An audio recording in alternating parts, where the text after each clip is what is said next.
Okay, so this meeting is now being recorded, and we will make this recording available after today's session. So I'm delighted to welcome Kelly Moat into the webinar today. So this presentation is a partnership between College Development Network and JISC in the form of Kelly. When I say partnership, like Kelly will be doing all the heavy lifting, basically all the speaking. So literally, I'm just here to make coffee. If you run into any problems during the session, please type it into the text chat. If you have any questions for Kelly, again, just type it into the text chat and she'll either pick it up during the session or she'll return to it at the end. And if we don't manage to cover everything by 1:30, we'll make sure to pick out all the questions and provide a response and make those available via a recording and some supplementary attachments. So, all that remains for me is to hand over reluctantly, because I love the sound of my own voice, reluctantly to Kelly, who does a much better job than me, especially in this. So, what you've all been waiting for, Kelly Moat from JISC on the subject of public sector accessibility guidelines, what you need to know and do. Okay, thanks, Genji. Hi, everybody. So it's great to see some familiar names there and some new people as well. Today is a very short session. So what mostly the focus is the focus is basically what you need to know and what you need to do. So we'll be giving you some practical steps. Today is very much about signposting, mainly to sources of support throughout the sector, both from JISC and from colleagues across the UK. And a great example there is Helen's fab resources that she's created and is generously sharing as well, because I think this is something we need to approach as further and higher education altogether to help each other. And there's no point in reinventing the wheel. So that's the theme of today, is very much about sharing knowledge and working collaboratively. So first of all, just to get a little bit of perspective on who we've got here today. Sorry, I'm terrible at multitasking.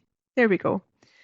So just to get a handle on the kind of balance, just really out of interest for me as well, the extent to which it's people from colleges or universities. So you should all be able to see this. I think I can broadcast the results when it's done. So it's changing all the time. So let everybody have a chance to say which sector they're from. Okay. Has everybody voted?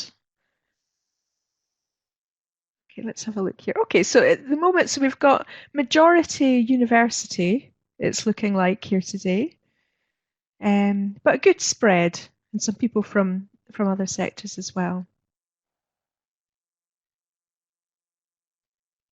So I think if everyone can see that, thanks. That's just really helpful for us, because obviously JISC works with both college and universities, so it's really helpful to know. But also in terms of our communities of practice, we realise that because it's public sector accessibility guidelines, that includes a lot of other people as well. So it's really great to work collaboratively within the accessibility community with people who work in other fields as well.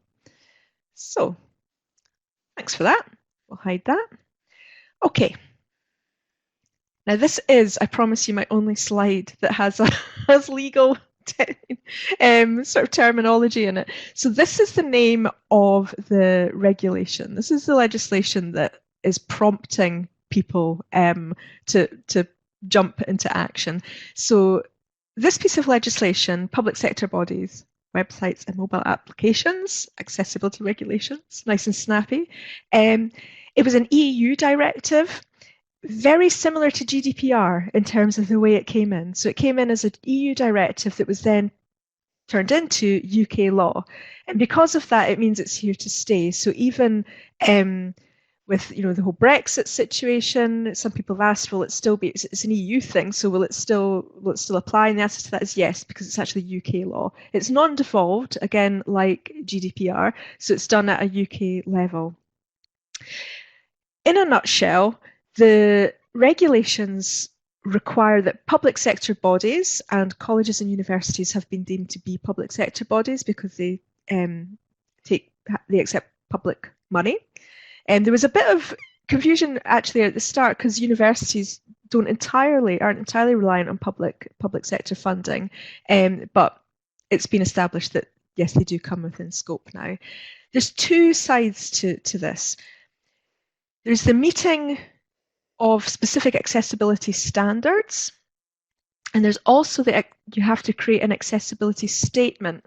Now, sometimes the accessibility statement kind of gets a little bit forgotten about in terms of meeting the standards, but it's a really important part of meeting the regs, especially if there are things that you have been unable to do by the 23rd of September this year. As long as you're upfront about that in your accessibility statement, then you would still be classed as being compliant because you've recognised there is a problem. And especially if you say you've got a plan to fix it, then you're going to be doing all right. So the statement is, I mean, I know it doesn't sound like the most interesting thing in the world, but the statement can actually be really useful as almost like a project management tool in itself. The legislation, because when it came in, it's talking about public sector bodies, it's not specifically talking about colleges and universities, so the language of it wasn't sometimes entirely clear. A lot of that, there was a lot of debate around, does this refer to VLEs? Are they within scope? There was so it's an evolving piece of guidance. And in fact, the latest piece of legislation guidance update, completely grammatically incorrect sentence there, sorry. But the latest update was actually just this week. So it's evolving all the time in terms of giving the clarity on that. Now, I'm going to point to lots of resources today, and also Kenji will make available the slides as well to everybody. So because you'll see I've got lots of links, and that's so that when you've got the slides, you can access all the bits that are useful. But generally, I'll stick it in the chat box just for ease. The JISC accessibility landing page pulls together pretty much all of the resources I'm going to talk about today. Like it's a kind of jumping off point. So if you've got only one link, that one will help you to find a lot of stuff. Okay, so what do you need to know? Well, as I've mentioned, it affects colleges and universities. Now, the monitoring of compliance begins this year. There's a series of dates which I'll talk about later, but in terms of the Government Digital Service who are going to be doing the monitoring, it's from, I believe they should have already started. It was scheduled to start in January. They have a target of interrogating 2,000 websites, and they have a process to do that. Now, fortunately for us, we had a guy, Chris Heathcote, who is the lead at the Government Digital Service on this. He did a webinar for JISC in January, which is recorded. If you go from that landing page, if you go into the section about accessibility clinics, and right at the bottom, there's the recordings.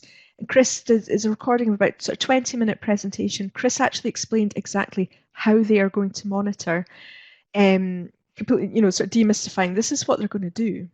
And this is what will happen if you are compliant or non-compliant. So it's a really great chunk of content there. So have a look at that. It presents opportunities as well as challenges. I know there's a lot of focus on challenges often about meeting regulations, but there's loads of opportunity there to build in really great quality assurance as well. If your content is accessible, it's going to be high quality as well. It also offers opportunities to take a step back and look at the content that you're putting out, ensure that the branding is consistent. A lot of some marketing people really love this because it's an opportunity to ensure consistency across all platforms. Again, if you run a VLE, I know a frustration for them sometimes for people who administer VLEs is sometimes people uploading all sorts of interesting formats and varied bits and pieces into VLE and with kind of a whole variety of stuff there. And so it offers an opportunity to have a more sort of consistent and strategic approach. One thing I'll say as well is that colleges and universities across the UK are really at different stages with getting ready. Um, Generally speaking, I'd say what we've found, I was talking this morning because I was trying to find examples of colleges that are quite far ahead. Generally, universities have been pretty much sort of faster to get moving. Often I would say that is because they've maybe got more people in jobs to address this. That's the sort of, just my sort of personal observation. Um, so I would say don't panic if you're feeling like, oh, we've hardly done anything, because you'll find that you're actually probably in quite a large group. There's a lot of people who are just starting out. So I mentioned it requires a strategic approach, but there's loads of support and guidance available, and it is going to be a process. As I mentioned earlier, if there are things you've been unable to do by the 23rd of September, as long as you're upfront about that, and you have a plan to sort it out, it's okay. It's a process. It's not just something you do once. It's something that will be, because it'll be evolving over time as well, depending on if you're using new third-party apps and things like this. Okay.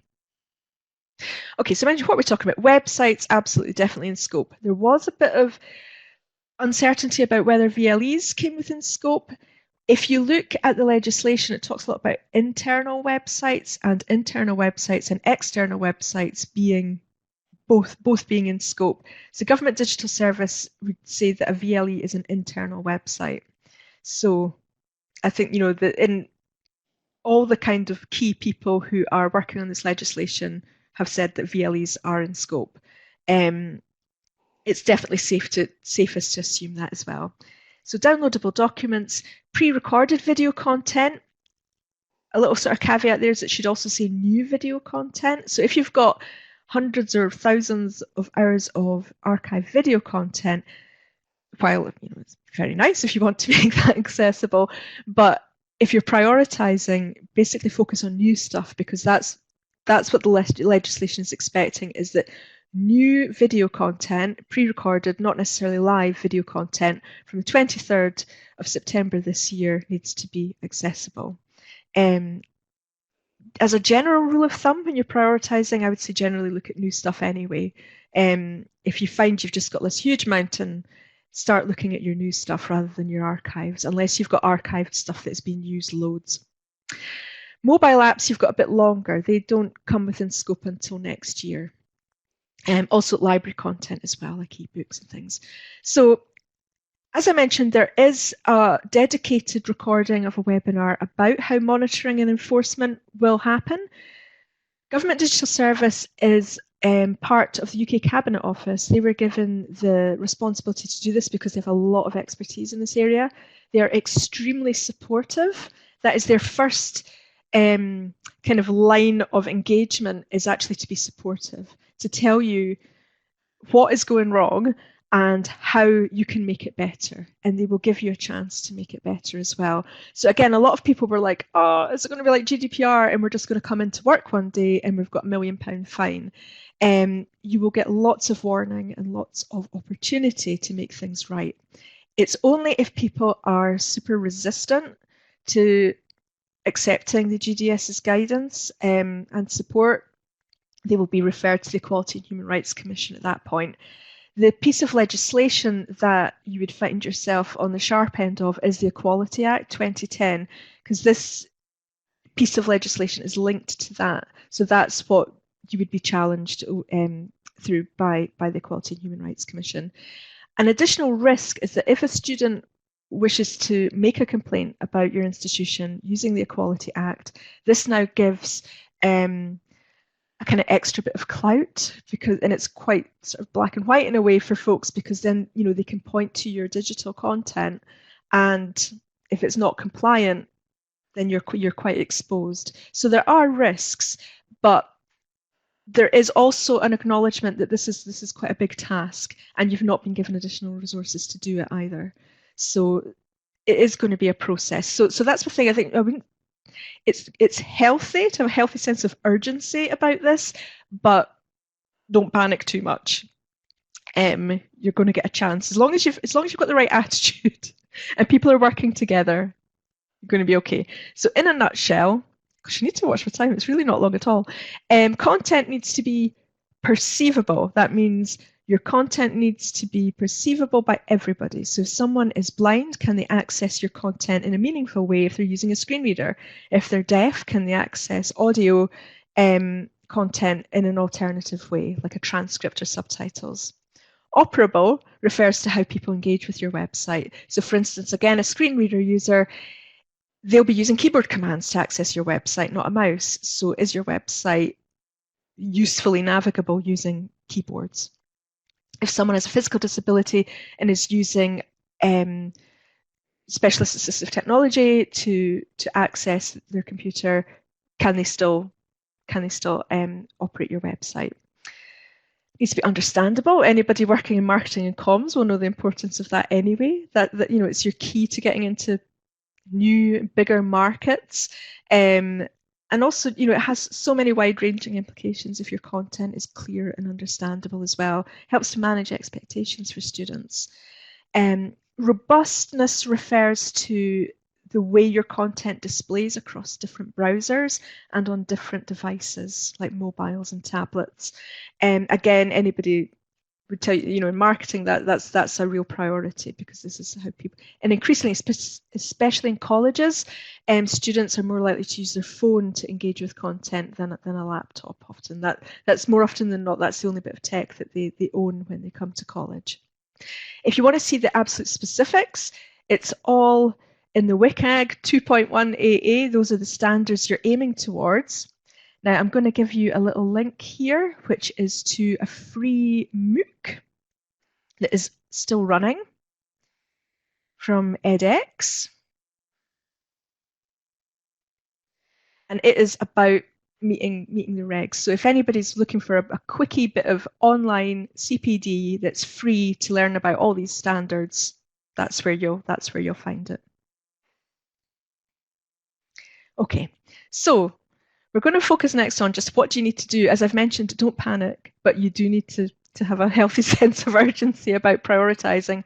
What I'm going to do just now is just give you a wee break from my voice and just to suss out anonymously where people are at.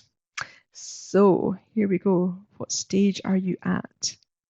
So here's some statements. You might click more than one. It's really useful for me, especially going ahead if we're developing resources and courses and things like this, if we can get a feel for where people are at, because there's no point in pitching things like really, really at the more advanced level if people need to actually just work out how to get started. And we want to make sure that any resources and training that we develop meets the needs of the sector. So real mixed bag there. We've got interesting one. Yeah, a couple that are getting the highest scores right now. No one is sure whose responsibility it is to take forward. That's really interesting. And also you need clarification about what to do. But it looks like there's I'll have the broadcast results on. Real mixed bag there. Although it looks like in terms of folks who have accessibility embedded and are feeling like totally fine about everything, that's the minority. So obviously we need to be doing more to support people. Good to see some people made a good start and have got a strategy in place. That's really fab. But yeah, we've got there. It's the responsibility about who's going to take this forward is a concern there, and a bit of clarification. Thanks for that, guys. Okay. Okay, so in terms of responsibility, I think this is where there's a bit of a challenge. And indeed, if any of you are able to come along to our workshop on the 24th of March, this will likely be something that we'll be spending a bit of time on, is how to work this out. It's going to involve a bunch of people working together. What I would say as a golden sort of rule of thumb is the most influential person you can get on your team, the better. Going right up to senior management level, because it needs to be prioritized at that level, because you're going to need to get a bunch of people to do stuff. So you need a bit of clout. In terms of who's in your team, it could be learning technologists, your web developers, Ideally, people who have a senior management role, student experience as well. Okay, I see Gavin's question there. I'll come back to that because we'll talk about lecture capture. How are you going to test? So you've got to get your team together first. Then you've got to work out how are you going to test for accessibility. Are you going to do it yourself? And again, I would advise watching the video of Chris from GDS because he talks about how they will test websites. So the best thing to do is to copy how they do it. And then that'll give you a really good idea if you're going to pass or not. If you require third-party people to come in and do an audit for you, this isn't something that Jessica's able to do. We just don't have the capacity for it. But again, I'm going to just stick in, hopefully that won't all run together. It might do. Let's have a look what happens. Yes, it's all run together. We'll tidy it up and make sure you can get it afterwards. But there's 3 examples of generally mostly not-for-profit organisations that will do accessibility audits for you, but you will have to pay them to do it. It's kind of ran all my links together there, but we won't fiddle about with that too much just now. Third-party content comes into scope as well. So anything you request students to use, especially through a VLE or website, needs to be mentioned in your accessibility statement. We recognise that could be potentially enormous, and so we've created a community of practice where we're crowdsourcing statements around that. And again, if there's one sort of call to action around today, I can't believe how quickly the time's going by. It's to join the community of practice so that we can continue this conversation and we can crowdsource all this info to avoid reinventing the wheel. In terms of prioritising, there's no strict guidance on prioritising. It's really going to be probably institution specific, depending around what you're able to do and what's going to have the highest impact first. So it really is, it's kind of basically like a bit project management. What is going to be your priority, and what resources or training are going to be needed as well. We'll end up on that. To come back to the question about lecture capture, yes, it's pre-recorded video, so it is within scope. This is though where we've got to be a bit realistic here. Some universities are generating over 2,000 hours a week of lecture capture, and properly subtitling all that content is going to be extremely difficult. And so even some of the universities that have extremely good, robust approaches to accessibility, very good statements, what they've done is they've calculated what's called disproportionate burden. So they've worked out what it would cost in order to do high quality subtitles for every single video that they're producing and what the turnaround would be, and they worked out it was coming into like millions of pounds. So what they do is they provide an automated transcript using technology for lecture capture, but if a deaf person is on a specific course, they ensure that those videos have higher quality subtitles. So it's that kind of sort of real world thing. Subtitling something that's and transcription something that's very much on my radar because I know it's a potentially like enormous piece of work. So we need to work out how we're going to do it in a realistic way.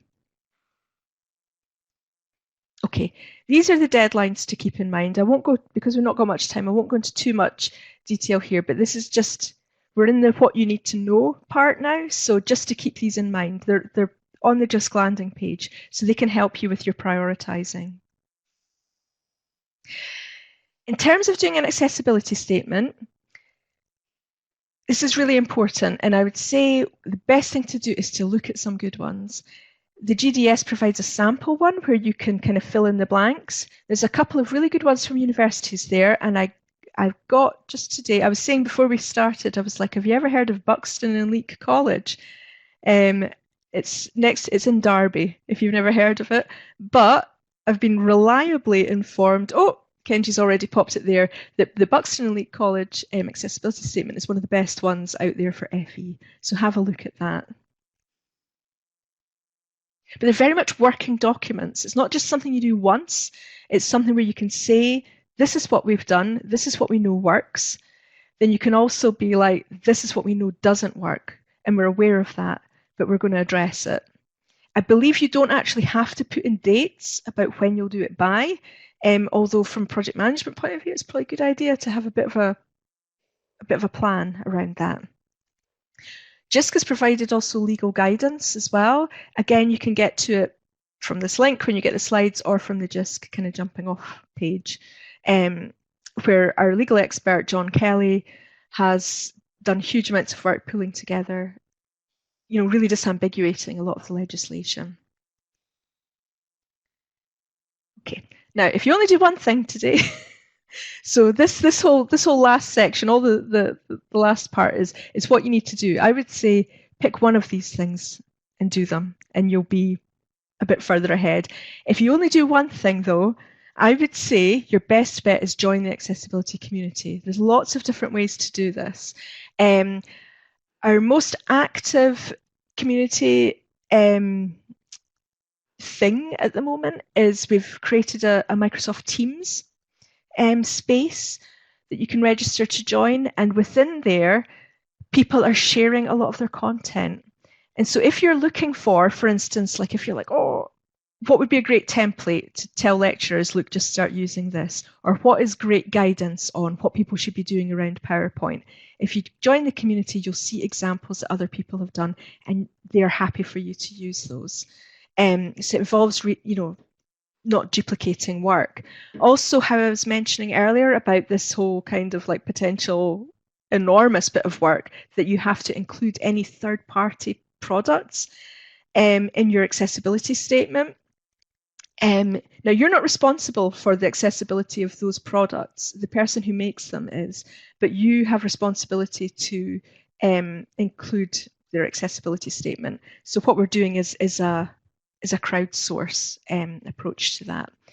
We've got a question there. Brian asked, how will the use of third-party websites that learners and education professionals access be impacted? Okay. Oh, that's what I was just talking about. Yes. Any third-party, again, this came up in the webinar with Chris Heathcote, any third-party stuff you use. Google Drive, any library content, SharePoint, anything you expect students to use, you need to acknowledge the accessibility of those. Going forward, a top tip is in procurement terms, if you make accessibility kind of a red line for procurement of a product, it will force third-party suppliers to embed more accessibility within their products. Like I say, because we realise the amount of third-party stuff you use is going to be loads, we've started that crowdsourcing activity within the community of practice so that it's a case of copying and pasting what the third-party accessibility statement is. So we've also got focus groups around subtitling, as people were asking earlier about lecture capture, and also STEM subjects, which can provide additional difficulties. Well, not difficulties, but sometimes difficulties if we're talking about mathematical notation and things like this. It's like, whoa, it's quite tricky sometimes. But the best way forward is to find out from someone who's done it, and that's why we want to push people towards the community, because someone, it's the power of the hive mind, really. But we've also, if you're not a fan of Microsoft Teams, you don't have to use Teams to engage with the community. We've also got a very active JISC mail list. We have a monthly accessibility clinic, a drop-in clinic with experts, and we also are starting face-to-face meetups as well, really just to support each other through all this, because it's going to be, a bunch of work. So mentioned earlier, we've got accessibility clinics. We've got one coming up with George Rhodes, who, before you joined, we were talking about George. I've never encountered anybody who knows as much about this as George. He works for the Home Office, but he does huge amounts of research into accessibility and the quality of statements. He assesses them, and when I asked him earlier, I knew he would be able to tell me if I said what college has got it good. He gave me four colleges, and he was able to say which one was the best, and that was why we directed you to Buxton and Leek. So George is this amazing source of knowledge. He's going to talk about disproportionate burden. Now, this is what I was mentioning earlier when I was talking about how realistic is it that you can do high quality subtitles of 2,000 hours a week of lecture capture. That is what you would call disproportionate burden, is where you do not have the money basically to do it. It's just gone a bit too much. George has been looking at disproportionate burden claims, and what he's found is that sometimes people are using it incorrectly, that you can't use it just because you don't know how to do something. That's not a, or because you haven't done the necessary planning. That wouldn't be. It's very much on a cost basis that you have to evidence that something is not possible at all.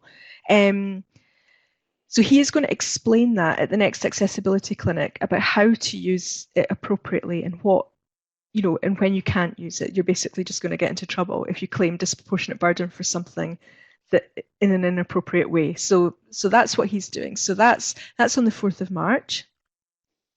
And we've also got the, I believe it's booked up quite quickly, but we've got an in-person, face-to-face workshop on the 24th of March, which you can book through the CDN website. But there you go. We've not had much time for chat. Half an hour isn't very long at all. But that's where you'll find a lot of the content. We'll share the slides afterwards so you can link to all these things. If you want to carry on the conversation, if you've got questions, the top tip is to join the community of practice and ask questions there. But if you want to email me directly, that's absolutely fine as well, especially if you've got particular things you think training should focus on. Also, if you're an active Twitter user, we've mentioned George Rhodes there, but also this is me, my colleague Rowan, and John Kelly is Legal FEHE. He does all the legal advice for JISC. So sorry, that was extremely fast. But hopefully that's given you a bit of a steer on what to do. Okay, and that is the end of our 30 minutes. I was rapt. I was just that was amazing. We are all coming to Stirling to see you. Well, well, what we're hoping to do in Stirling is that we'll have much more time, but we'll be able to look at things from the point of view of your role and your institution as well. So you can go away with a bit of a plan. So we'll have a lot more time for that. So I just about choked laughing at you saying you were rapt. Okay, so I'll capture I'll capture all of the additional links that were mentioned in the chat and make those available on an additional slide at the end of this presentation and share that slide along with the recording. And just to explain, we'll try to run the recording, the video, through a number of auto captioning services: YouTube, LinkedIn, Microsoft Office 365 stream service. And we'll try to put a variety of recordings up online just to see how those compare. But we'll try to do that by tomorrow at the latest. Thanks very much, everyone, for coming and collaborating. And yes, hopefully, Kelly, will you be at DigiFest next month? I will indeed. And we've got an accessibility meetup at DigiFest on day 2 at lunchtime. There will be food, and we've got a groovy room, and it's very sociable. Just kind of meet up. And so if you sign up to the mailing list or join the community of practice, you'll get information about that. Because it's our biggest and obviously coolest community as well at the moment in JISC. So do come to DigiFest, 10th and 11th of March. Fantastic. Okay, so I'm just going to end the recording here. If you do have some last second question, I'm sure Kelly might stay on for a couple of minutes and help you with that. But for now, for all those watching, not today, but afterwards on a video, thanks for joining us, and we hope to see you at some point in the future. Bye for now.